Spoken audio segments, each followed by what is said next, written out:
First big question, serious question. If I walked into the barbershop, how would you guys fix me up? Hair and all. Oh man, It's we get rid of thinning up that. here. We say, look, man, let it go. We're gonna clean that up for you. Okay. Get you a nice line. Man, you'll get you get your black girl. You know what I mean? Once we hook you up, man. Awesome. We could add extensions though. Yeah. You gotta believe. You don't want extensions. No extensions? No extensions, man. Okay. Just let it go, man. Whip it off, baby. Calvin's the owner. Yeah. Gotta listen to Calvin. LeBron's not letting it go. You don't have to let it go. That's true. So I wanted to go into a particular scene in the movie. The movie actually made me choke up and at one scene, and kind of a big crybaby in movies anyway. So That's cool.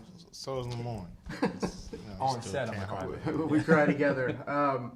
Towards the middle, when you're making the speech about success, you know how success doesn't equal violence and change. To me, I felt like that was Ice Cube talking to like friends, old and new, fans in the world, as well as Calvin talking to the audience. You know, because you guys have both seen it, both sides. How do you get in the headspace at work when you're blurring the lines of fact and fiction? Try not to get in the way of the character. I've never went to any kind of acting training or anything, so everything that I do is pretty much kind of self-generated in a lot of ways as far as how I prepare and get ready to get into these characters. And it's just be Calvin and not Cube. It's like be the guy that this is a guy who, to run a business in the hood, you have to have a level of respect from the neighborhood, and that's kind of where I start with Calvin. I look at him as a guy who's respected in the neighborhood, and not just because he's Calvin, he has a business, but his father was respected, now he's respected. So it's just taking on that role, more like I figure like what my father would have done at this point. Yeah. Because Calvin is now, around his father's age, when he first started, so it's just one of those things where I just try not to get in the way. You started all 3 films, and you've been a producer for all of them. How do you, and each film has a different director and a different set of writers. What's the process of selecting different ones for each film? Because you've started them, and so you kind of know where the story is heading, and you're familiar with the whole franchise. Yeah, I mean, first of all, I think you got to be, we started with Tim. I would have loved to have him back. But then we went to Kevin Sullivan. And, we started off, he was a fan of the first one.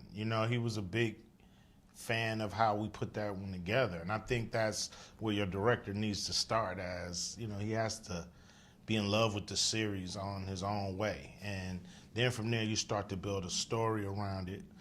Part two of any movie is always a little strange because you're trying to take what you got out of part 1, but you're trying to broaden it and, get a bigger audience. So sometimes you reach.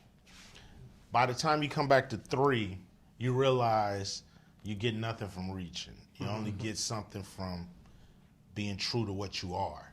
So, that's what we tried to do with this one, just be true on the 3rd one to what it is. And Malcolm did a great job. So, Lamorne, you've done some films, and now you're really prominent in television, and you're breaking into like big studio movies. To you, what do you find more challenging? I'm so used to TV now that every day is just, and you're very familiar with your cast, so you're kind of like a family. So that's easy for me. We go to work every day and we just joke around and we goof off, and then they call action, and before you know it, we're done filming. It was harder to do the movie only because you're getting used to a new group every time you do a different movie. So you have to kind of familiarize yourself with them, get to know them off camera as well. So just so the days can go by more smooth, I guess. But also this one was easy as well because everyone's good. Everyone's very professional. The director was great. Cube was very, very, I guess, accommodating to us. You know what I mean? He would tell me sometimes, like, hey, man, keep doing what you're doing. which is great motivation for me.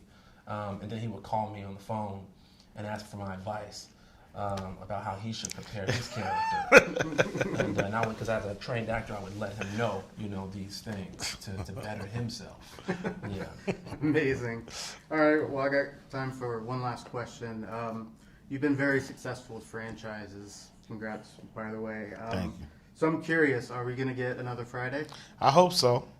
I've been talking to the powers that be. And, it's like the reason that movie's taking so long to get made is like we did the first couple for this much money, and now they cost this much money because I made everybody a big star and they want more money. So it's just hard to work them dollars out, but I think we're going to do it. Awesome. We got one actor in the I movie. do it for free. Yeah. All right. Thanks, guys.